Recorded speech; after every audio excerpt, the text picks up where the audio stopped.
শহরে আসলে অনেক গরম, গ্রামে যে অনেক গাছ লতা পাতা, সেজন্য বাতাসটাও অনেক সুন্দর আছে, তাই না চাচা? আজকে বাতাস আছে বলে, না হলে হয় রে বা রাজশাহী তো মেলাই গরম পড়েছে, তাই না কাইফ সাহেব? কিন্তু ভ্যানে করে যাচ্ছি দেখে ভালো লাগছে। এই যে গাছে তাল ধরে আছে, আমি এবার কি খাবো আমাদের গাছ থেকে।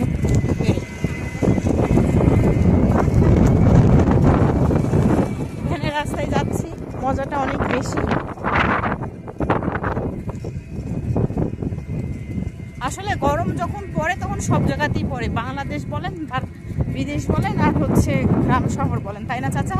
তারপরও গ্রামে একটু বাতাস টাতাস বাগান টাগানে গেলে হয়, শহরে যে আরো গরম চাচা, কি বলবো।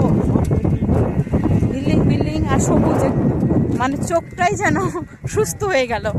এই সব কিছু দেখে যেন মন চোখটা যেন সুস্থ হয়ে গেল গ্রামের এই পরিবেশটা দেখে। মানে যখন থেকে বাস থেকে নেমেছিলাম, দেখেন পাটের শাক, আমাদের জমিতেও পাটের শাক হয়েছে। এবার গিয়ে পাটের শাকের ঝোল খাবো, পাটের শাকের চচ্চড়ি খাবো, আর কি খাবো, কাইফ সাহেব গরুর গোস্ত মাংস খেয়ে খেয়ে তোরা দুজন অরুচি এসে গেছে, তাই না? এই বট গাছটা অনেক বছর বয়স, গোস্ত খেয়ে খেয়ে আমার দুই ছেলের একদম পাটের শাক মানে অরুচি এসে গেছে। তো এখন নিয়ে যাচ্ছি ওদের নানির বাসায় গোস্ত খাওয়ানোর জন্য না, পাটের শাকের ঝোল খাওয়ানোর জন্য। হবে তো? হ্যাঁ হবে। সাহেব খাবে তো? ঠিক তো? কি?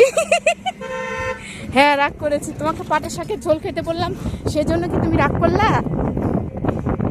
সাহেব হ্যাঁ রাগ করলাম, তুমি যদি পাটের শাকের ঝোল খাও তাহলে রাগ করবো না, না খেলে রাগ করবো।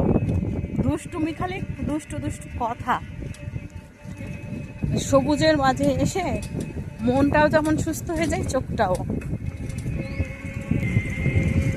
রাস্তাগুলো দেখেন, শুরু মনে হবে যে ফরেস্ট, কত কাঁঠাল। কাঁঠাল জাতীয় ফল হলেও আমার কাঁঠাল তেমনটা পছন্দ না। কাঁঠাল খাওয়ার সাথে সাথেই পেটের মধ্যে ফুটুর ফাটুর শুরু হয়ে যায়, গ্যাস। কি চাচা বলেছেন? হয় রে বা, ঠিকই বলেছেন, কাঁঠাল খাওয়ার যে গরম। এই কাঁঠাল যদি খাওয়ার পর নিজে একদম কাঁঠালের মতো হয়ে যাবো। তোরা কাঁঠাল খাবি? হ্যাঁ খাবো। সাহেব বাবু খাবে? জঙ্গলের মধ্যে দিয়ে যাচ্ছ নানামণি পাশে, ভয় লাগছে না? একটু ভয় লাগছে? একটু ভয় লাগছে না? একটু না।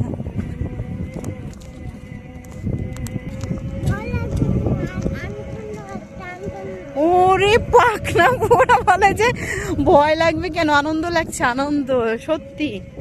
আর দেখেন এই যে জঙ্গল, মানে রাস্তাতে জঙ্গল জঙ্গল, তারপরে হচ্ছে এই তো আসরের আজান দিয়ে দিল।